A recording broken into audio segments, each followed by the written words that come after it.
제1장 도입 새벽 3시 또 눈이 떠졌습니다. 여러분 혹시 이런 경험 있으신가요? 깊이 잠들었다 싶었는데 새벽 2시에 눈이 번쩍 떠집니다. 화장실에 다녀와서 겨우 눈을 붙이면 새벽 4시에 또 일어납니다.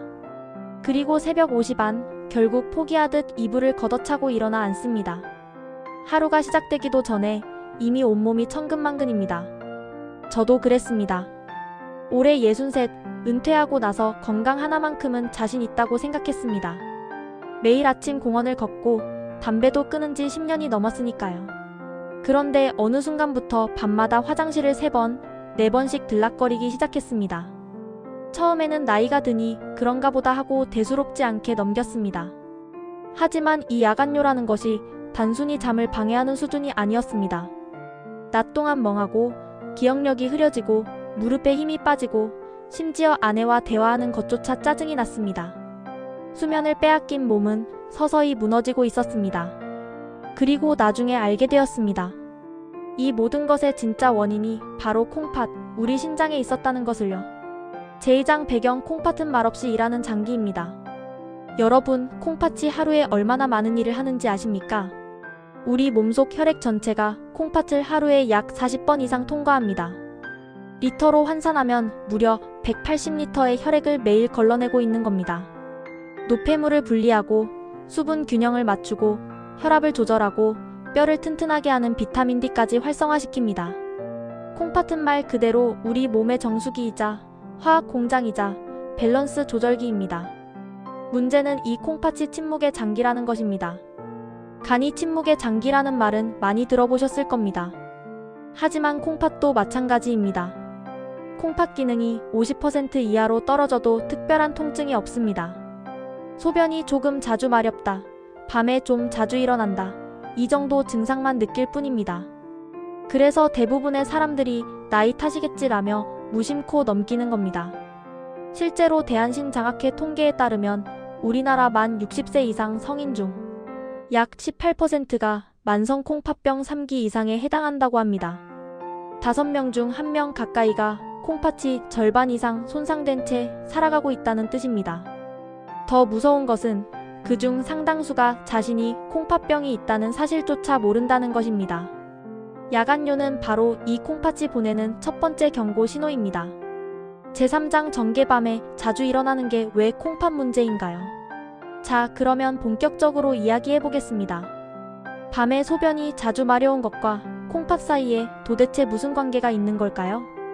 건강한 콩팥은 낮에는 소변을 많이 만들고 밤에는 소변 생성을 줄이는 기능이 있습니다. 이것은 뇌에서 분비되는 항이뇨 호르몬 ADH라는 물질 덕분입니다. 밤이 되면 뇌가 이 호르몬을 더 많이 분비해서 콩팥에 밤이니까 소변 좀 줄여라고 명령을 내립니다. 그래서 우리가 7시간에서 8시간 내내 깨지 않고 잘 수 있는 겁니다.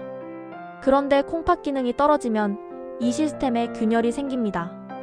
낮 동안 제대로 걸러내지 못한 노폐물과 수분이 밤까지 밀려옵니다. 콩팥은 밤에도 쉬지 못하고 일을 해야 합니다. 게다가 나이가 들수록 항이뇨 호르몬 분비 자체도 줄어듭니다. 결국 밤에도 소변이 계속 만들어지고 방광이 차면 뇌가 일어나라는 신호를 보내는 겁니다. 한 번이면 그나마 괜찮습니다. 하지만 2번, 3번, 4번 일어나게 되면 깊은 수면, 이른바 렘수면에 들어갈 수가 없습니다. 깊은 수면은 우리 몸이 스스로를 수리하는 시간입니다. 세포가 재생되고 면역력이 회복되고 뇌의 노폐물이 청소되는 시간이지요. 야간뇨가 이 시간을 빼앗으면 몸은 매일 밤 수리를 받지 못한 채 아침을 맞이하게 됩니다. 그것이 쌓이고 쌓이면 고혈압, 당뇨, 치매, 심장병으로까지 이어질 수 있습니다. 제4장 정계병원에서 들은 충격적인 수치. 저는 결국 병원을 찾았습니다. 야간뇨가 심해진 지 거의 1년이 지난 후였습니다. 솔직히 말씀드리면 겁이 나서 미뤘던 겁니다. 혹시 큰 병이면 어쩌지라는 두려움이 발목을 잡았습니다. 아마 이 영상을 보고 계신 여러분 중에도 저와 같은 마음으로 병원을 미루고 계신 분이 있으실 겁니다. 검사 결과 제 사구체여과율은 50이었습니다. 정상 범위가 90 이상인데 절반 가까이 떨어져 있었습니다. 만성 콩팥병 3기 초반이라는 진단을 받았습니다. 의사 선생님은 담담하게 말씀하셨습니다. 지금 당장 투석이 필요한 단계는 아닙니다. 하지만 이대로 가시면 5년 내에 사기로 진행될 가능성이 높습니다. 그 말을 듣는 순간 머리가 하얘졌습니다. 더 충격적인 것은 의사 선생님이 꺼낸 다음 말이었습니다. 어르신 혹시 밤에 화장실 자주 가시죠? 제가 고개를 끄덕이자 선생님은 이렇게 말씀하셨습니다. 야간뇨가 3회 이상이면 콩팥뿐 아니라 심혈관 질환 사망률이 2배 이상 높아진다는 연구 결과가 있습니다. 지금 가장 급한 건 밤에 푹 주무시는 겁니다. 그때 처음 깨달았습니다. 야간뇨는 불편함의 문제가 아니라 생사의 문제였다는 것을요. 제오장 위기 약만으로는 부족했습니다. 의사 선생님의 처방을 받고 혈압약 용량을 조절하고 이뇨제 복용 시간을 저녁에서 오전으로 바꿨습니다. 저녁 수분 섭취도 줄였습니다. 6시 이후에는 물을 되도록 마시지 않으려고 했습니다. 그런데 여러분, 한두 달이 지나도 야간뇨 횟수는 크게 줄지 않았습니다. 4번이 3번이 되었을 뿐 여전히 새벽마다 화장실을 들락거렸습니다. 마음이 급해지니 이것저것 찾아보기 시작했습니다. 인터넷에는 온갖 정보가 넘쳐났습니다. 이 약을 먹어라, 저 건강식품을 먹어라, 심지어 소변을 참는 훈련을 하라는 말도 있었습니다. 검증되지 않은 건강보조식품에 수십만 원을 쓰기도 했습니다. 하지만 효과를 느끼지 못했고 오히려 속이 쓰리고 소화가 안 되는 부작용만 겪었습니다. 가장 힘들었던 것은 심리적인 고통이었습니다.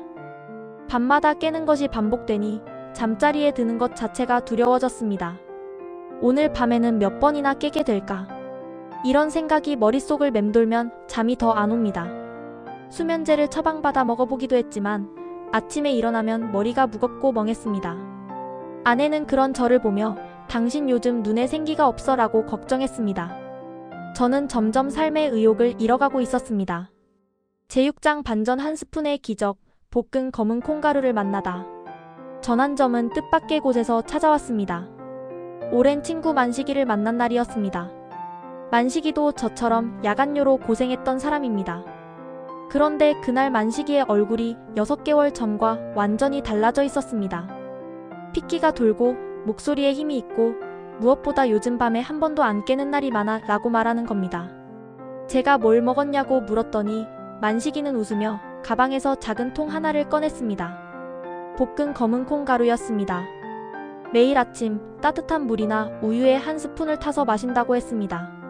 처음에는 나도 반신반의했어. 그런데 한 달쯤 지나니까 확실히 달라지더라고. 소변 색깔도 맑아지고 밤에 깨는 횟수가 확 줄었어. 저는 그 자리에서 바로 검색을 시작했습니다. 그리고 놀라운 사실을 알게 되었습니다. 검은 콩, 한방에서 서목태 또는 약콩이라 불리는 이 작은 콩에는 콩팥, 건강의 핵심적인 성분이 가득 들어 있었습니다. 첫째, 안토시아닌입니다. 검은 콩의 검은 껍질에 풍부한 이 항산화 물질은 콩팥의 염증을 줄이고 산화 스트레스로부터 신장 세포를 보호합니다. 서울대학교 식품영양학과의 연구에 따르면 안토시아닌이 풍부한 식품을 꾸준히 섭취한 그룹에서 사구체 여과율 감소 속도가 유의미하게 느려졌다는 결과가 있었습니다. 둘째, 이소플라본입니다.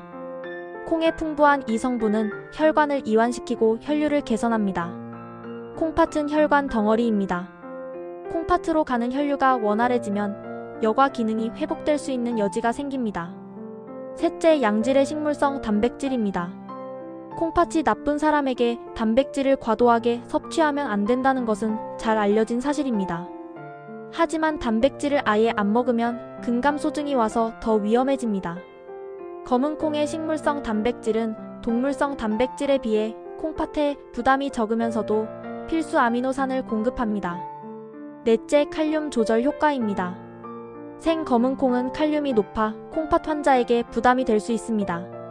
하지만 볶는 과정에서 수분이 증발하면서 칼륨 함량이 낮아지고 소화 흡수율은 오히려 높아집니다. 이것이 바로 볶은 검은 콩가루가 핵심인 이유입니다. 저는 그날 저녁 재래시장에서 검은 콩 한 봉지를 사왔습니다. 약한 불에 20분 정도 타지 않게 볶아서 믹서기에 곱게 갈았습니다. 그리고 다음날 아침 따뜻한 두유 한 컵에 한 스푼을 넣어 저어 마셨습니다. 고소한 맛이 입안에 퍼졌습니다. 이걸로 정말 달라질까? 반신반의하면서도 매일 아침 한 스푼을 꾸준히 이어갔습니다. 제7장 해결 한 달, 2달, 그리고 찾아온 변화. 첫 2주는 솔직히 변화를 느끼지 못했습니다.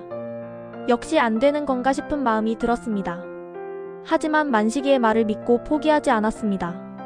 매일 아침 볶은 검은 콩가루 한 스푼, 이것만큼은 빠뜨리지 않았습니다. 3주째부터 작은 변화가 시작되었습니다. 소변 색깔이 맑아지기 시작했습니다. 이전에는 아침 첫 소변이 탁하고 거품이 일었는데 그것이 눈에 띄게 줄었습니다. 그리고 밤에 일어나는 횟수가 3번에서 2번으로 줄었습니다. 혹시 우연인가 싶었지만 그 다음 날도 2번이었습니다. 한 달 반이 지났을 때 저는 눈물이 날 뻔했습니다. 밤에 딱 한 번만 일어난 날이 일주일 내내 이어졌기 때문입니다. 새벽 3시에 한 번 일어나서 화장실을 다녀오면 그 다음은 아침 6시 알람 소리에 눈을 떴습니다. 3시간 이상 연속으로 깊이 잠을 잔 것이 정말 오랜만이었습니다. 변화는 야간류에서만 일어난 것이 아니었습니다. 낮 동안의 피로감이 확연히 줄었습니다.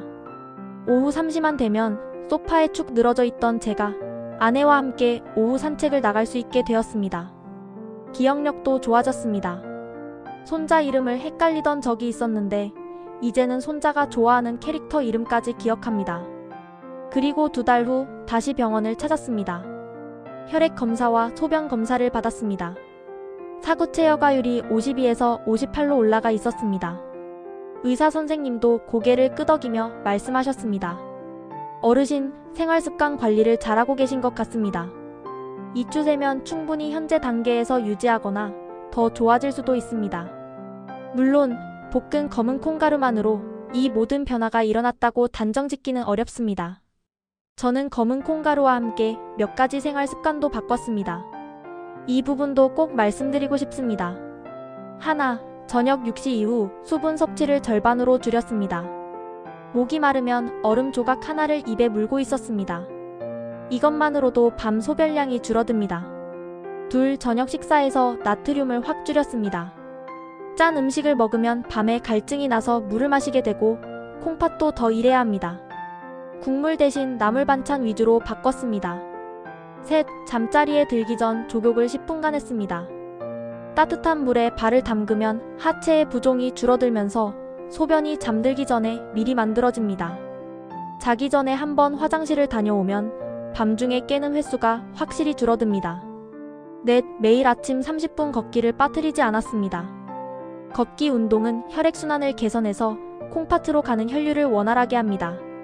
또한 수면의 질을 높이는 데도 큰 도움이 됩니다. 이 4가지와 함께 볶은 검은 콩가루 한 스푼. 이것이 제 콩팥을 살려내고 밤잠을 되찾아준 처방전이었습니다. 제8장 마무리. 오늘 밤 부디 푹 주무십시오. 여러분, 저는 오늘 이 이야기를 전하면서 한 가지 마음이 간절합니다. 지금 이 영상을 보고 계신 분 중에 밤마다 화장실 때문에 깨어나서 고통받고 계신 분이 분명히 계실 겁니다. 그리고 그것을 그저 나이 탓으로 돌리고 참고 버티고 계실 겁니다. 제발 가볍게 넘기지 마십시오. 야간요는 단순한 불편함이 아닙니다. 콩팥이 보내는 절박한 신호입니다. 그리고 그 신호를 무시하면 콩팥은 조용히 그러나 확실하게 망가져갑니다. 투석기 앞에 앉게 되는 그날까지 콩팥은 끝내 한마디 비명도 지르지 않습니다. 하지만 동시에 희망도 말씀드리고 싶습니다.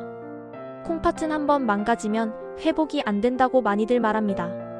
완전한 회복은 어렵더라도 진행을 막고 기능을 일부 되살리는 것은 충분히 가능합니다. 제가 그 증거입니다. 볶은 검은 콩가루 한 스푼, 저녁 나트륨 줄이기, 잠들기 전 족욕, 그리고 아침 걷기. 거창한 것이 아닙니다. 오늘 저녁부터 당장 시작할 수 있는 것들입니다.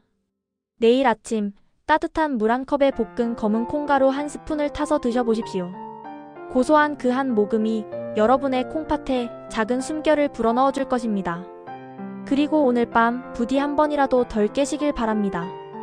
한 번이라도 더 깊이 주무시길 바랍니다. 여러분의 콩팥은 아직 살아있습니다. 지금 이 순간에도 말없이 여러분을 위해 일하고 있습니다. 그 고마운 장기에게 오늘부터 한 스푼의 사랑을 돌려주십시오. 이 영상이 도움이 되셨다면 주변의 소중한 분들께 꼭 공유해 주십시오. 부모님께, 형제자매에게, 오래된 친구에게. 밤잠을 되찾는 것은 삶을 되찾는 것입니다. 여러분의 건강한 밤을 진심으로 응원합니다. 오늘도 영상 끝까지 봐주셔서 감사합니다. 다음 영상에서 또 뵙겠습니다. 본 영상은 개인의 경험을 바탕으로 한 건강정보 공유이며 의학적 진단이나 치료를 대체하지 않습니다. 콩팥 질환이 의심되시면 반드시 전문의 상담을 받으시기 바랍니다.